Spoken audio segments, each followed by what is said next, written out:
It is time for today's high-intensity tech training.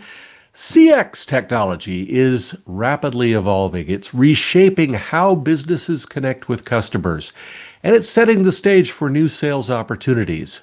As AI, automation, and cloud-based solutions gain momentum, technology advisors must stay ahead of the latest trends in order to remain competitive themselves.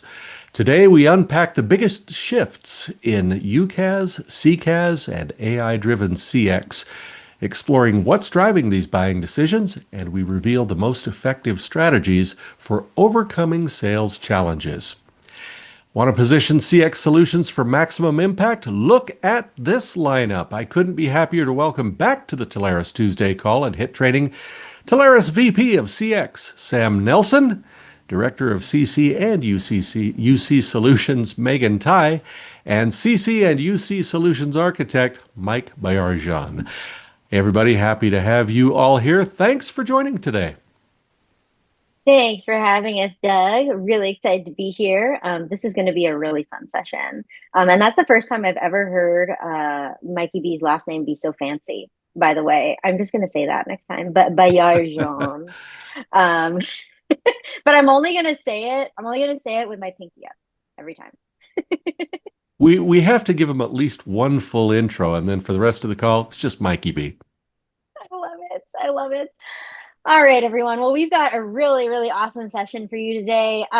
Let's head to the next slide because I want to dive right into it. You know what's funny is I was looking through all the trends and pretty much every single one had AI in it, and I was just going to put AI on this slide, but I thought I'd get a little more detailed. So mid-year review, the goal of this call is just to kind of chat through what we're seeing right now, what's most popular, walk you through a few key concepts around that, and then of course end with like the tactical stuff. How do you actually go after these opportunities, what we're pushing there. And for some of you who may have attended the virtual CX Ascend, some of this will resonate with you, but we want to make sure that everyone gets an opportunity to see what we're talking about. So when I say ECX trends, I'm talking employee and customer experience trends, right? Because remember, it's not just about, contact center and what have you. It's unified communications, contact center, it's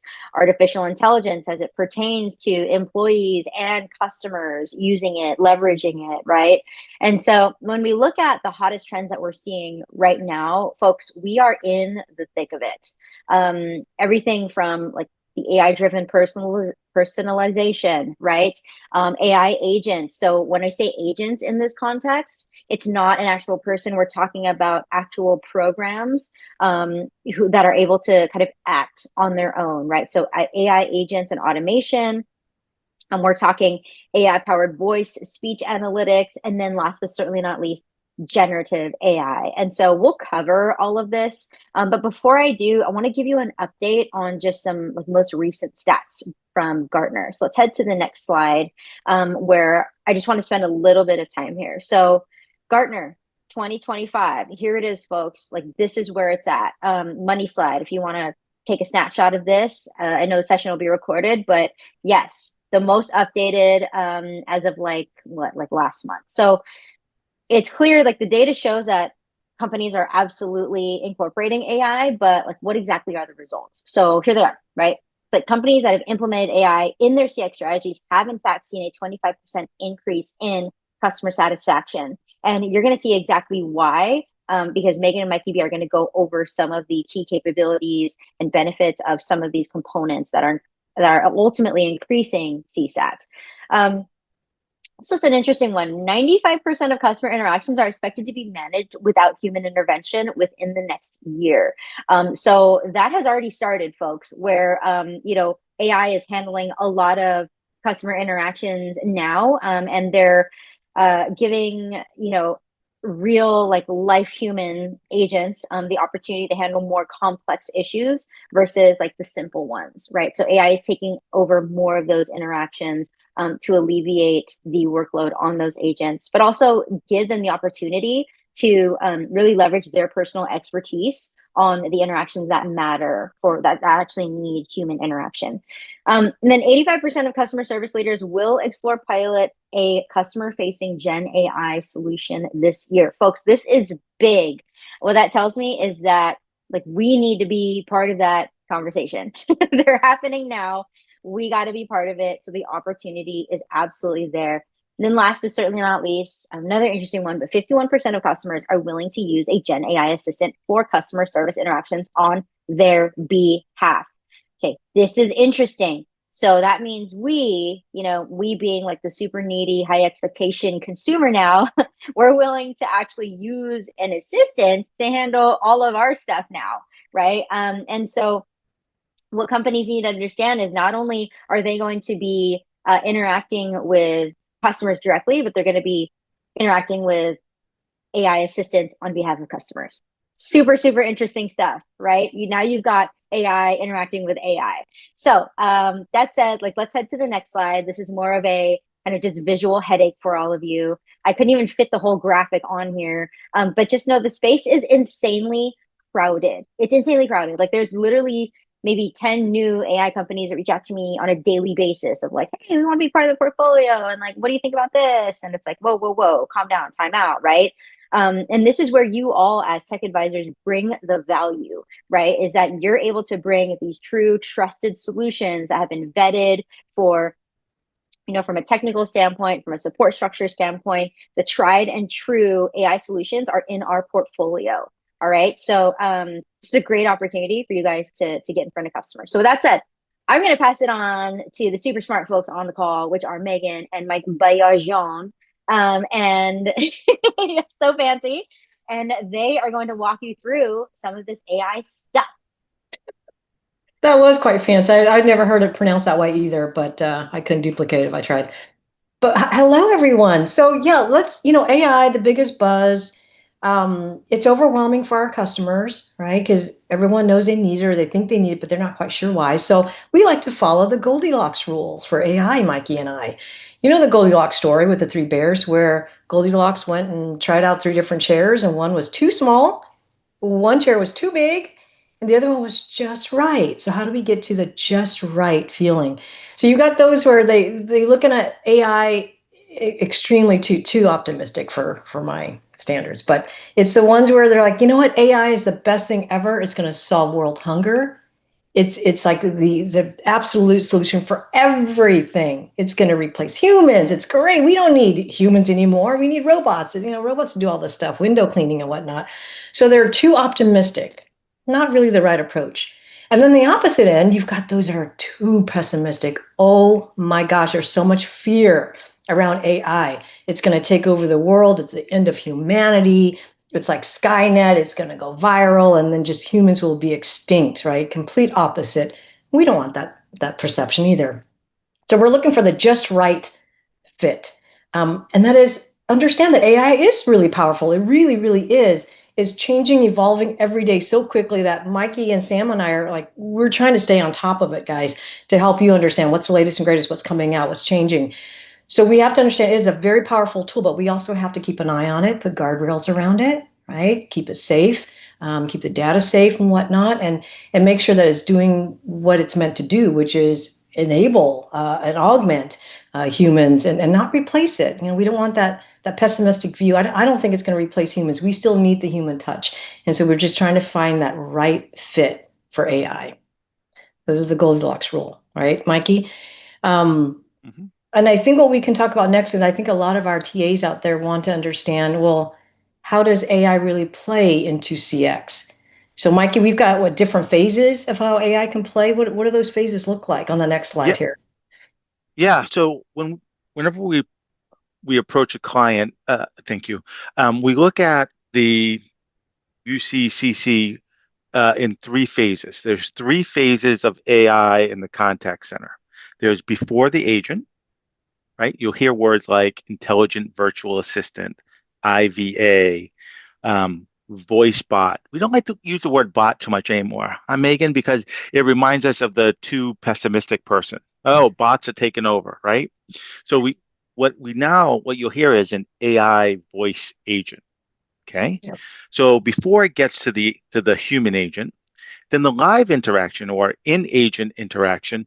So now the caller or the SMS is with an agent. How can AI augment that experience, help that agent move forward? And then the Mhm. last phase of AI is post-interaction, post-call. Um, Personally, I think this is the easiest one to sell and to talk about. Um, so basically, it takes all those call recordings and then puts a happy score or a sad score on them, right? And then management and leadership can take a look at that and make changes, right? So these are the three phases of AI. So a couple of things. One, AI without a business strategy is just a two-letter word, right? So your client's like, "Oh, we need AI, Megan. Just sell me the SKU. Give me a quote for AI." Megan, is that possible? Yes, I think the SKU was something like 9235682XXI. Did you get that? There's more. It's been It's like a updated. UPS It's number. XX. It's XXY now. You've had a refresh. Let me write that down. No, there ain't no SKU, baby. There ain't no SKU, right? Every deal is custom. Well, Mike, all these providers, how they customize it, they say they are an AI for a company. Yes, they all have a template or what we call a platform where they have their AI tools. But for every customer, it has to be tweaked based upon integrations and customization and size and scope. So yes, all these AI players in our ecosystem, they have awesome platforms, but every customer is different. So Yeah. Megan, let's break down these phases of AI for the Okay. good folks out there. Yeah, let's talk about the first phase, right? The pre-interaction on this next slide. So again, what Mikey was saying, this is all the stuff that happens before it hits a live agent, live human.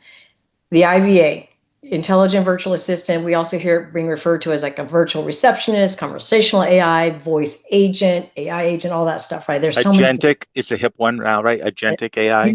huge agentic AI. Well, how does it do this autonomously? So this is really what I call like the intelligent front door, right? It's customer facing. It's being able to take that interaction on behalf of the human with this customer or patient or member, whomever that person is. And I think the key thing here for it to help solve some issues and go back and forth and help the customer out is the key thing would be to integrate into the CRM, the whatever system of record the customer is using, whether that's a medical, EMR, EHR, whether it's a finance, it's a core banking system. That integration piece has to be key. It has to know if it needs to do any authentication, whether it's voice authentication or multi-factor authentication. I think the key here, you guys, and you might be seeing a demand for this because we are, from a customer standpoint, is everyone is asking for, hey, how do I do this on the front end and make it sound really human and conversational, like really, really human? So Mikey and Sam and I, when we're looking at all these different vendors and we're listening to the demos, we can tell which one is going to be more well received because of how human it sounds and how intelligent it is. So this is all the pre-interaction again, that voice portion of it before getting to a live human. On the next slide, there's another pre-interaction. Oh, can Yes. so we're getting a lot of requests for SMB customers. Listen, my good client, two two chucks in a truck landscaping, they want an AI agent to make appointments, take appointments, whatnot. Okay, so let's be transparent for a moment. We have wonderful IVA suppliers in our ecosystem. Some names you've heard of, some you haven't. Two chucks and a truck landscaping are too small. So Mhm. we're seeing a new trend that our friends on the UCaaS side of the house are now introducing their version of an IVA product that works seamlessly with their UCaaS product. So for your SMB clients, sub 20 employees or whatnot, with relatively low volume, we're seeing a big push with our UCaaS providers in that space. Megan, do you agree with that, with some of the Yeah, announcements being made? totally. Yes, yes, yes, yes. And Sam is continually trying to vet out, vendors that would be a really good fit for our portfolio that can address the SMB market, because that is the huge gap that we're trying to address. Yes, and they call it what? AI receptionist, I think, is a typical name. Receptionist, assistant, Mm-hmm. uh, CXA. I mean, we love our marketing people out there. If you're in marketing, two claps to you. But stop calling stuff Copilot. Can I just say that? Right? We have Yeah, what, like four um, vendors that offer Copilot, and yeah, none of it is Microsoft Copilot. it's Anyways, very I'm confusing. off on a tangent there. But That was no, but good point. So if you have any SMB opportunities, TAs out there, come to Mikey and I will help you figure it out. yeah, Okay. for sure. Sorry. Yeah, no, all good. I think that needs to be said. The next pre-interaction AI is a chatbot version, right? So this is all on the website, and it's all pretty much ask a question, it'll get an answer. Very good for FAQs. Again, integration is going to be key, but I think the difference here between this and the previous one that we talked about is this is all based on text, right, or context, right? You're typing in information, you're prompting it, you get an answer. That's pretty much it. It's not like truly conversational like you would expect out of the voice one that we previously talked about. So what is the next phase? Now we're going to get into what the during In interaction agent. with an agent. Yeah. An agent. Yeah. Yeah. Okay. What does that look Th like? yeah. So, my opinion, this is probably the last. Next slide, please. Thank you. This one may be the last that gets adopted. Mm, If I said the post call is number one, the IVA is number two, it's probably number three. So, picture this: you work from home, you're a call center agent, you're literally 1 month on the job, and you're getting ready to take your first phone call, and you're a little nervous, right? So, you get that first phone call, and don't you know it's something that you weren't trained on. So now you're working from home. You look to the right, there's the cat. You look to the left, there's the dog. They're not going to help you on this question. So what do? Right? Well, you could put the caller on hold for 20 minutes until you found somebody to talk to. You could swivel your chair, go to Teams until somebody responded, or you could have AI listen to that call, get the intent, surface up some of the knowledge base or FAQs to help you walk you through that call. That's what in agent or agent assist is really about.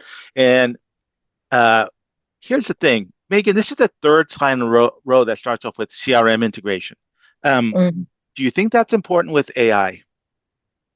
Yeah, I think integration, we say CRM, but we're talking about any Data. systems, yep, any software applications that they're using that we have to pull data from, push and pull from. Yeah. Good data equals good AI experience. Bad data equals bad AI experience. Megan, if someone would invent like a AI checklist or an AI Mhm. document that could talk a TA through some of the key questions about seeing if a customer is ready for AI, like a data readiness guide, wouldn't that be amazing? That person, I'd buy them a coffee if that was available. Sam, do we have anything like that available? Can I give you an action item?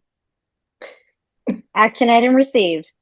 All right. Perfect. So I kid here, but I think here at Telarus, I think we do an amazing job at educating our TAs on all things, but for Megan and I, definitely on the AI space. We have 4 or 5 educational documents that are on Telarus Hub for you to download, a checklist, a data readiness, a conversational starter, who's who in the AI zoo. All of this is downloadable. Get it, look at it, and read it, and then come back to Megan and I. We can kind of sharpen your axe to take down the big trees, as Patrick says. Next slide, please.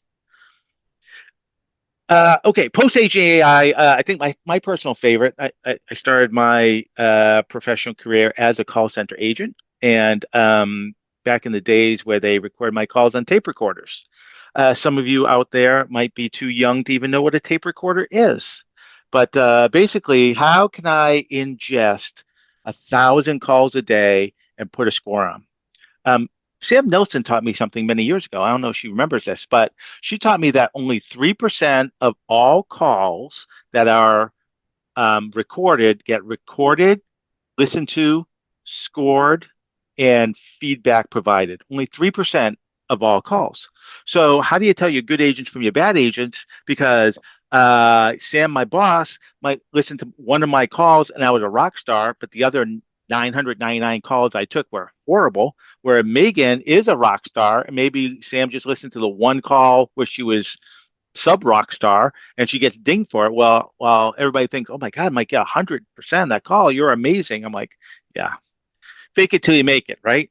So I love this tool. This is a tool that can be sold with a contact center product or over the top as well. Typically, it's a minimum 50 agents, but come to us as we have a few options. But the idea is listen to every call.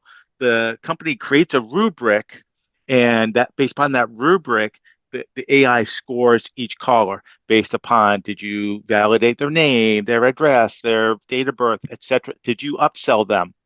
I just love this tool. It's really personally for me, this is my favorite phase of AI. I just think that any size customer can really use it. Yeah, and Megan? it's in huge demand. It's in huge demand. I think you're right, Huge. Mikey. And I think as we were talking about the pre, the in, and the post agent interactions for AI, these can all be sold separately in different phases, just so Ma- you're Megan, what happens if I have like an Avaya on-prem contact center and I'm not ready to rip it out for a CCaaS platform? Can I put any of these? Can I put phase one and phase three in front of and behind an on-prem Mhm. contact center? Absolutely. Yep, absolutely. Oh, And so there's only some that can do that though, right? So Mikey and I are here to help you figure out who those vendors are. But yes, absolutely you can. perfect. Next slide. Yep. And I think Sam's just going back to you to talk about a little bit about Gen AI. Yeah, for sure. This one's interesting because this is where we start tapping into the employee experience, right? And I know many of you probably on this call have used some form of GPT, right? Whether that's ChatGPT or Gemini or like you name it, some kind of large language model or LLM. And so what companies are facing now is this challenge of, enabling their users to actually use generative AI, but securely, right? And on top of that, they need to be able to leverage Gen AI with the knowledge base that they currently have, right? With the documents that fall in line with company policies, et cetera, right? Not just what's generally available on the interwebs. You don't want someone, just using Gen AI willy nilly, not protecting customer data, putting in sensitive customer data, and then it's all exposed on the web, right? And so here's really what's going on here with regard to enabling employees to use Gen AI, right? It's the security, right? Especially around sensitive data. It's also securely using AI across multiple applications within a company's business, right? If they have applications that they're using, it's actually leveraging the data within those applications as well, but securely. And then more importantly, the companies want more control, sort of like right over what exactly is being accessed, and that can be done with tools now. And then also they want to know like how much are like employees actually using this stuff. And so let me give you an example. Okay, let's say I am a financial advisor. My day to day is advising people on what they should do next with their financial portfolio. I take a screenshot of a customer's financial portfolio. Shows me all the numbers, it shows me all the investments they've got in different buckets, and I want to know what the next best action that I should recommend this customer take on their financial portfolio based on their data. I screenshot that, and if I send that out to ChatGPT, I have just exposed all that customer data to the interwebs, right? No good. Zero guardrails, not secure at all. Now, imagine if there was a tool, right, that the company was able to use to monitor and protect customer data, where instead of me dragging that screenshot into ChatGPT, I could then drag it into a window that looks very similar to ChatGPT, but it's put there by my company. And one of these solutions is called Liminal. It is in our portfolio, and I drag and drop that screenshot into the Liminal interface. It looks just like ChatGPT. All right, and I ask it, okay, tell me the next best step for this customer based on their financial portfolio. What this solution will do is it will redact all of the sensitive information. It'll take off, the customer's name, social security number, address, like you name it, any form of PII, right? It will then fish out that, it will cast out, I should say, it'll cast out that data and collect from all different LLMs. I believe there's like 14 plus LLMs, right? It will then condense that data and then pop the information, the private information, back into the use case and then present it to the financial advisor, who could then say, okay, customer, based on your financial portfolio, here are the top next recommendations you should make based on all of this information out there. And they were able to fish that, but securely, right? And so that said, guys, this is available right now. It's literally a plug and play.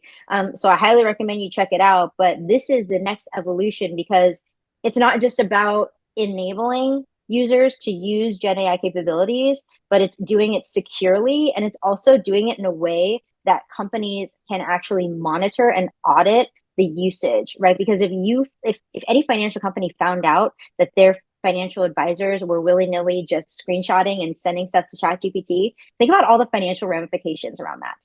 Very, very expensive, right? We're talking multiple lawsuits everywhere. So folks, like, this is huge. Finance, healthcare, like retail, you name it. The name is Liminal, so it's on here. You could see it, Liminal. Others who play in this space as well include Expedient, really around the data conversation. So folks, like, this is a huge opportunity on how do companies leverage AI? They usually start with their employees, find out how they're leveraging it, and then take the conversation from there. Okay. All right, let's head to the next slide. So I want to make sure that we enable everyone on how to start the AI conversation. Mikey B, Megan, any thoughts on this one? Yeah, I think Mike does a really good job when he's speaking with customers to say, hey, do you have a strategy? Do you have an AI strategy? What is it? Where are you at in that strategy? And oftentimes what I personally hear is, well, we know we need to offload some of this stuff from our humans. We want to automate some more before it touches the human. So we have to talk through that. I hear a lot more and more every day about how they want to improve the workflow. How do they want to automate some of the processes, again, to offload the workload from their humans. But I think any of these questions are good to just start the conversation. And Sam, like to your point with the liminal, I think we get that asked from time to time with customers who have a strategy in place and they want to take it to the next level to say, hey, how do we secure it now? Right. So that's a good question to ask. But any one of these easy questions could be, have you thought about it? What are some of the things that you want to automate, processes within your organization? That's kind of like the low hanging fruit. And then just get them to open up and talk. Right, Mikey, what are some of the other questions that you're finding some traction with when you're talking to customers? It's very open dialogue, I feel. Yeah. The number one thing holding contact centers back is churn, right? Attrition. So my talk track is always, hey, listen, AI is not to replace people, but it's to augment or right staff you.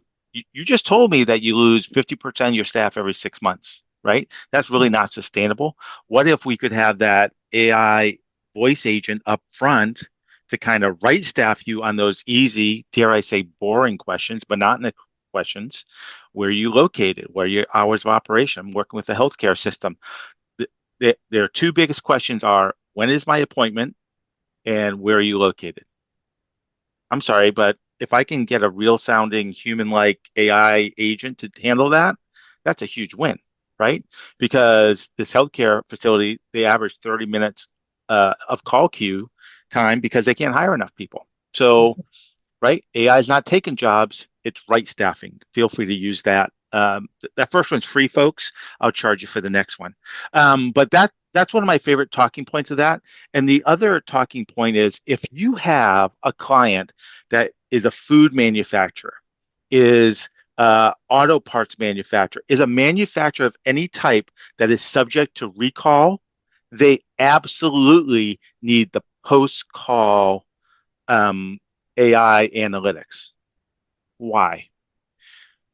True story. Not all my stories are true, but this one actually is. So many, many, many years ago, I was telecom admin at a BPO, and Nestle Foods was one of our clients. And Nestle Foods, you have no idea how much food they actually make. It's crazy. Anyway, they make pet food, and we were getting these random calls that said, "Hey, I gave the pet food, and maybe my dog is sick," and this agent making $7 an hour, like, "Yeah, I'll send you out a coupon for some more of that good dog food." Sorry to hear that, right? It took us 3 weeks to understand that there was actually a problem, like a recurring problem with the same type of food.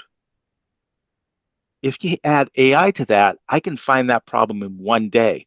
So rather than waiting 3 weeks to announce a recall, which could have devastating financial and emotional ramifications, what if I can find that recall in one day? Hey, this part is defective. We've gotten 10 calls about it today. Hey, this food is defective. We've gotten 10 calls about it today.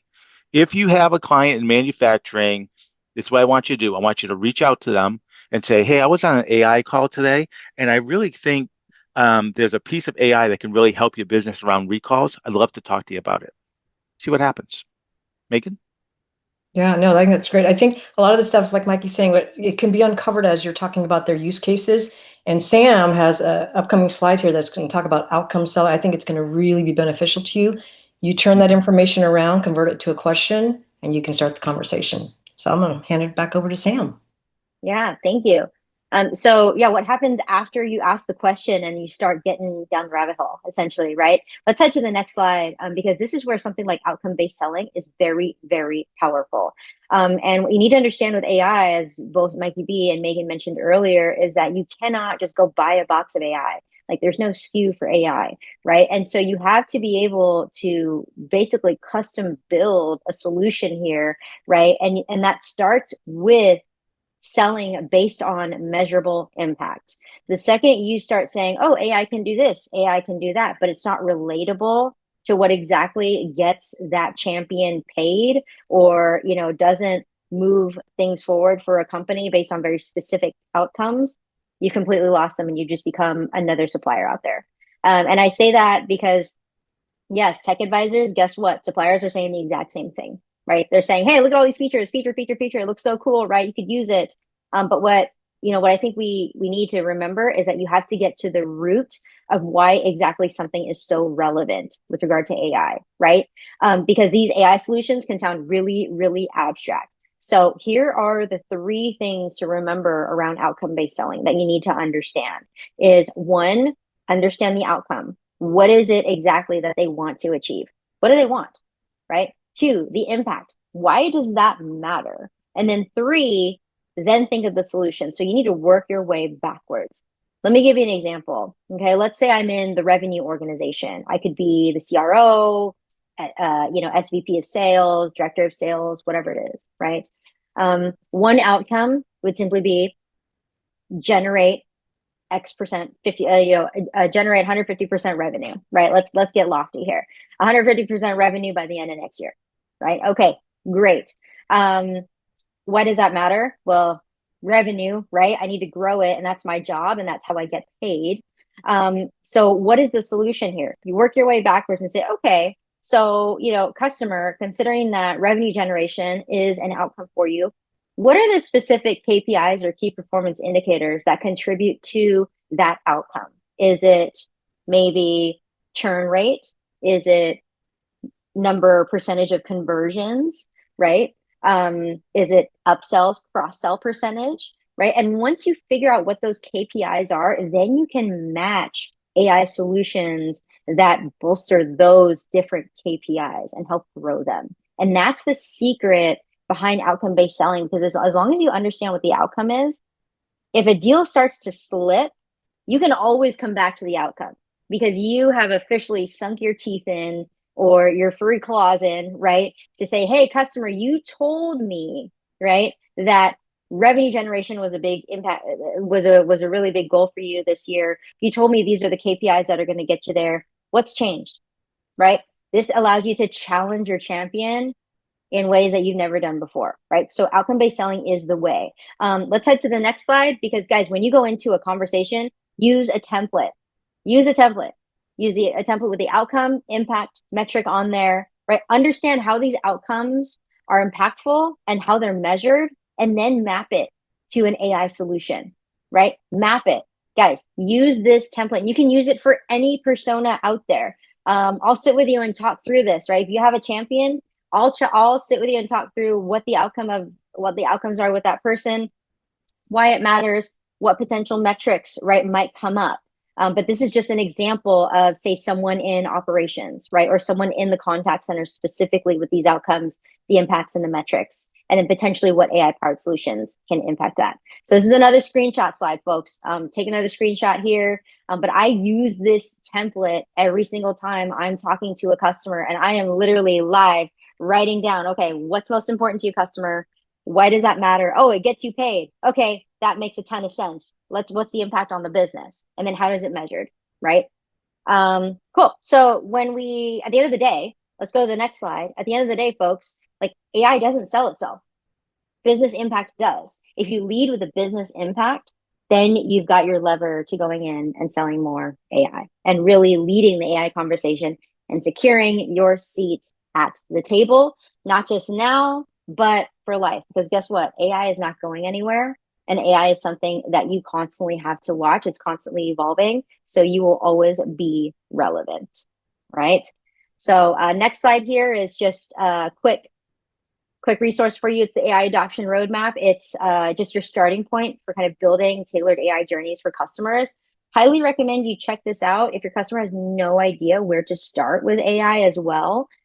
This kind of talks through like what the foundation would be, the potential expansion, like in different phases that you could walk the customer through. But as Megan and Mikey mentioned earlier, folks, the phases can be in all different orders, right? It just depends on what exactly that customer has put first as a priority, and then working your way backwards from there to figure out what exactly they need. So I think that concludes our section. And I know Doug has some announcements here, but yeah, hopefully y'all enjoyed this. I'm seeing a lot of activity in the chat. So yeah. Oof. Great participation from the attending advisors today. A lot of good questions in there. Thanks for some of the answers that have already been put in there. Megan, this is a great resource, the AI Adoption Roadmap. There were also a couple of others that were cited in the chat. Wanted to make sure that we had a chance to go over those as well. There's the Data Readiness ebook, and then the publication, How AI Solves Today's Business Challenges. Anything that any of you want to mention to our advisors about those additional resources? Telarus Hub, Telarus University, one-stop shop for all the knowledge. And then Megan is amazing. Definitely the smart one, as I would say up here in New England on this call, and I try to keep up. Megan? Mike is a fast typer. I tell you what, the speed in which you can answer these questions. Now, I was going to say, I think these documents too. Do we not have some that are co-brandable? I believe, right? Our TAs could put their logos on there as well. Some of them are internal use only. Some of them might be customer facing. I think we've got different documents, but per Mikey B, the hub has everything you need. And if you can't find anything, just hit up one of us or your SPDM. We can help you find it. And as a follow-up, breaking news, I'm getting this from the marketing team. What? Everyone will receive a link to all the documentation as in a follow-up email. Nice. Thank you, marketing team.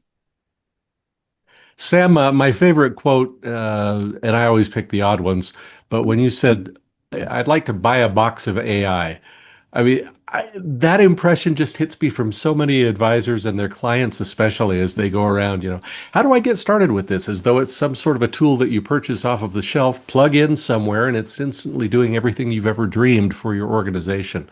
So I loved the phrase. But as advisors are meeting with their clients, really, what are the one or two or three things that they've got to ensure that the clients understand and are doing first? Folks, you got to understand that AI is a custom solution. Okay, no matter how many suppliers say, yeah, it's out of the box, it's super easy. The reality is you have to be able to tailor AI to what exactly the customer is looking to achieve, because so many people miss the mark on that. And that's why you see so many customers who have installed some version of AI or installed AI capabilities, and they're not seeing the results they want, right? Because they thought, oh, I could just buy the box of AI, right? And Doug, I'm going to do it here, but when TAs come to me and they say, "Hey Sam, who are the top AI players right now?" I'm going to give them this face. There it is. There it is. That's the same face I made last time I was on this call, because folks, like, there's a ton of great AI players out there, but in respect to what? Like, what exactly is the outcome? You got to tell me, because we can't navigate you down the AI rabbit hole until we know exactly what the customer is looking to achieve. Mm-hmm. Yeah, I think, Sam, you're right. I think we know everyone's asking for AI, but they don't understand why. We know AI can solve some of these problems, right? What they're trying to accomplish, but you're right. What pieces of it? They're asking for the technology, but really what they're asking for is, I need help solving some of these issues, these problems. So we have to help our TAs uncover those use cases and those problems that we're trying to solve for. And then maybe AI is the right fit, right? It may not be the right fit out of the box, but that's what we're here for, is to help uncover that. Not to date myself, but back in 1999, we all partied like it was 1999. Although I did spend 24 hours in the PBX switch room testing 1600 DIDs for Y2K. So I partied with warm beer and cold pizza. But anyways, moving on. IVRs can do a data dip, right? And can read back information. That's not AI. So if your client's like, yeah, it'd be great is if a caller calls in and they type in their account number and it reads back their information. We've been doing that for 30 years, right? Mm-hmm. So be careful, right? AI is a ubiquitous term, and maybe there's some non-AI solutions that are a little out of the box that work. So be careful. Not every, right? It's kind of like not every mushroom is a truffle, right? So not every mushroom you find is an AI mushroom. So be careful not to oversell it. I think that's the next phrase you're going to use. Not every mushroom is a truffle. Look out. Oh. Well, you guys were talking about mushroom coffee for anybody who joined us earlier. So I thought I'd just keep on that theme.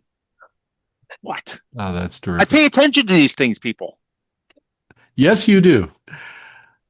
Megan, Mikey, Sam, terrific presentation today.